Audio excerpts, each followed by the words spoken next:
Une chose que vous devez apprendre à faire consciemment, c'est d'apprendre à parler à Dieu. Apprenez-le. Étudiez les Écritures.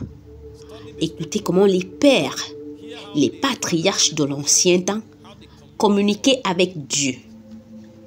Ce n'est pas quelque chose que vous faites négligemment. Et si vous étudiez Apocalypse chapitre 4, verset 11, vous verrez l'un des protocoles les plus graphiques d'engagement dans la présence de Dieu. Ça, ce sont des anciens dans l'esprit. Cela signifie qu'ils ont compris comment interagir avec les royaumes de gloire. Ils comprennent les protocoles, la sensibilité. Ils savent comment communier. En fait, vous savez, Jean a trébuché dans cette assemblée sacrée. Il pensait qu'il était dans l'église sur terre. Et soudain, il a vu une sérieuse procession d'anciens. Vous savez, au début, il ne savait même pas ce qu'il faisait. Il a ensuite découvert que l'activité entière dans la pièce était concentrée sur la gloire qui était sur le trône. C'est alors qu'il a compris ce qu'était l'existence. Veuillons lire attentivement cette écriture à partir du verset 7.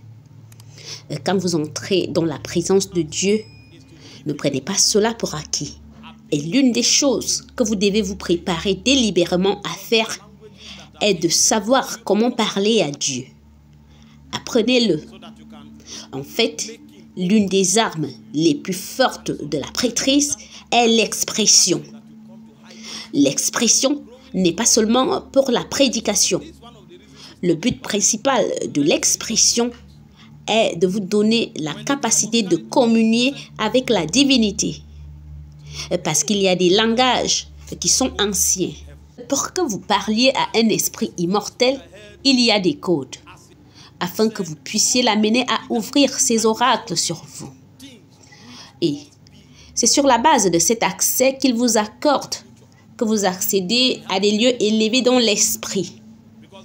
Et donc, si vous croissez en Dieu, c'est l'une des raisons pour lesquelles nous étudions la Bible, pour apprendre les protocoles spirituels. Lorsque le gars est parti au ciel, il dit, « Après cela, je regardais et voici, une porte était ouverte dans le ciel. La première voix que j'avais entendue, comme le son d'une trompette, et qui me parlait, dit, « Monte ici, et je te ferai voir ce qui doit arriver dans la suite. » Il essayait de l'ouvrir au futur, mais il devait l'amener dans le passé, car l'esprit réel est une fondation de la réalité. Il lui dit, viens dans le passé pour que nous puissions te montrer l'avenir. Aussitôt, je fus ravi en esprit. Quand le gars parlait, ce n'était pas seulement pour l'éduquer, c'était aussi un moyen de transport. Pendant qu'il entendait, il voyageait.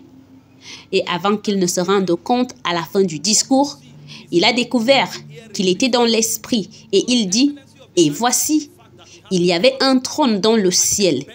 Et sur ce trône, quelqu'un était assis. » Ensuite, il a commencé à nous montrer les activités qui ont eu lieu autour du trône. Regardez ce qu'il dit au verset 3. Ceci vous aidera quand vous entrerez dans la présence de Dieu. Celui qui était assis avait l'aspect d'une pierre de jaspe et de sardoine. Et le trône était environné d'un arc-en-ciel semblable à de l'émeraude. Je n'ai pas le temps, je vous aurais parlé des 7 choses qui régissent la présence de Dieu. L'une d'entre elles étant les cristaux. Vous ne pouvez pas voir Dieu à moins de regarder à travers les cristaux de lumière. C'est pourquoi Dieu est un mystère. Vous savez comment fonctionne le diamant? Quand quelqu'un porte une boucle d'oreille en diamant, ce que vous voyez est ce que la boucle d'oreille réfracte.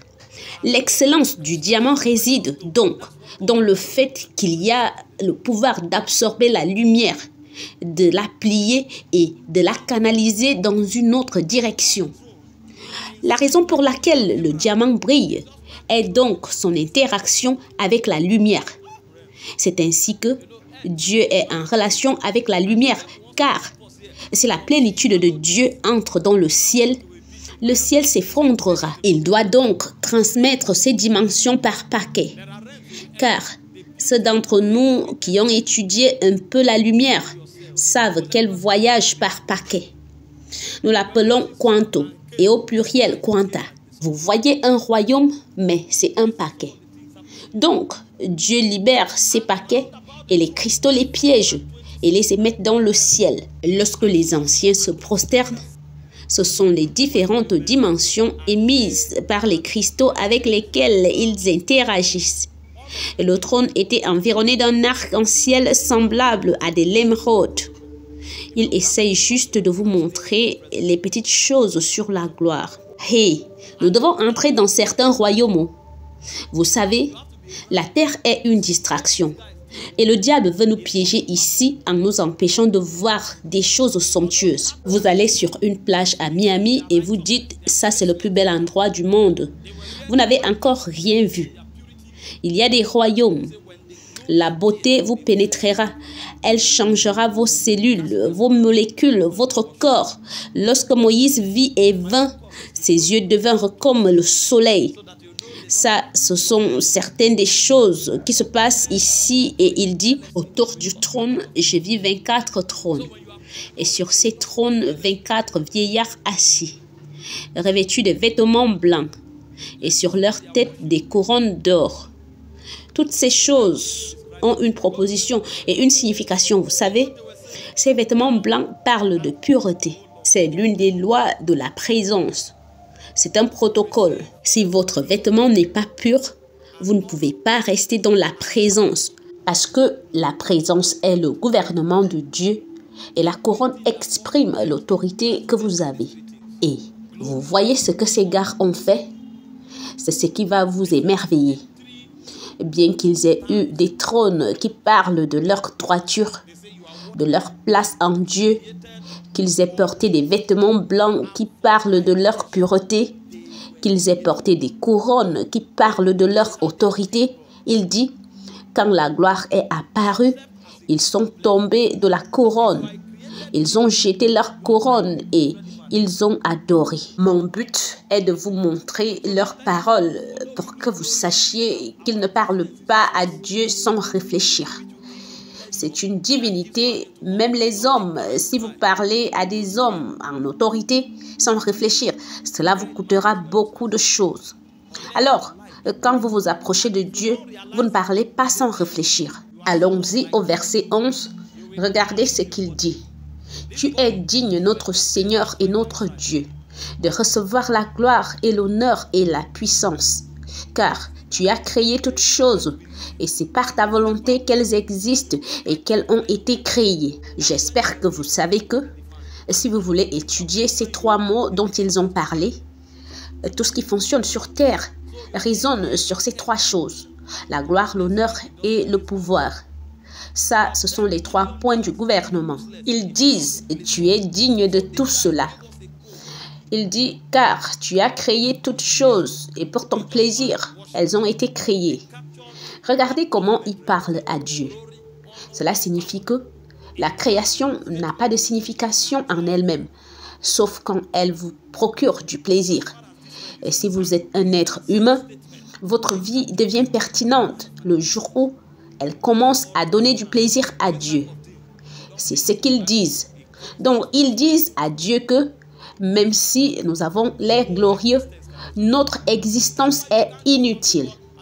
C'est la mesure dans laquelle nous te faisons plaisir qui nous donne de la valeur. Pas la voiture que vous conduisez, pas le vêtement que vous portez. Vous pouvez conduire la voiture la plus chère sur terre. Là où c'est important, vous êtes inutile. À moins que votre vie ne donne de la gloire à Dieu. Et si vous ne le réalisez pas, le jour où vous aussi, vous serez convoqués comme Jean, vous sortirez de votre corps. Ce corps, vous avez été gardé là. C'est pourquoi vous êtes à l'intérieur. Si Dieu dit « venez », vous verrez que le vêtement vous laissera. Vous sortirez et vous serez invité à retourner d'où vous venez. C'est alors où votre vraie valeur sera définie. Et l'une des choses qui vous définira est l'étendue dans laquelle votre vie plaît à Dieu. Donc, vos 80 années sur terre peuvent être inutiles si elles ne plaisent pas à Dieu. Donc, ces gars nous ont donné un code qui régit la pertinence de la création en un seul culte. Ils ont saisi ce qu'était le gouvernement, la gloire, l'honneur et le pouvoir. En une déclaration, ils ont saisi ce qui était Dieu en tant que créateur, en ce qui concerne ce royaume. Et dans cette déclaration, ils ont saisi la signification de la vie et de l'existence. On appelle cela l'expression. Ce genre de choses, vous ne les apprenez pas à l'école publique. Elles viennent par inspiration. Que l'on peut dire quelque chose et toute l'existence peut reposer en elle. C'est pourquoi vous ne pouvez pas simplement venir à Dieu et dire « Merci Jésus, je t'aime » et vous en allez. Non. Parfois, quand vous venez, restez tranquille. Restez là, tranquillement, honorez-le, adorez-le. La parole va bourdonner à l'intérieur. Et quand vous parlez, ils disent les saints hommes de Dieu étant poussés par le Saint-Esprit ont parlé. Donc, ils ont parlé selon la motion du Saint-Esprit. C'est pourquoi leurs paroles sont éternelles. Comment un pécheur peut-il parler alors qu'il étudie aujourd'hui à Harvard? Aujourd'hui, les gens font des doctorats sur la doctrine de Pierre, les écrits de Pierre. Ils font des doctorats là-dessus. Assurez-vous que votre temps de prière soit à temps. N'étouffez pas votre prière avec « Oh Seigneur, donne-moi à manger ». Il y a des choses sacrées qui doivent sortir de vos lèvres. Et quand elles sortent, elles deviennent une partie de la matière première de la création pour toujours. Elles ne pourront plus retourner et elles seront pertinentes à la création.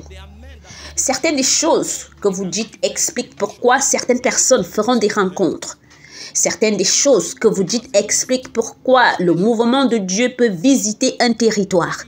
Mais ces mots ne peuvent pas venir à travers vous.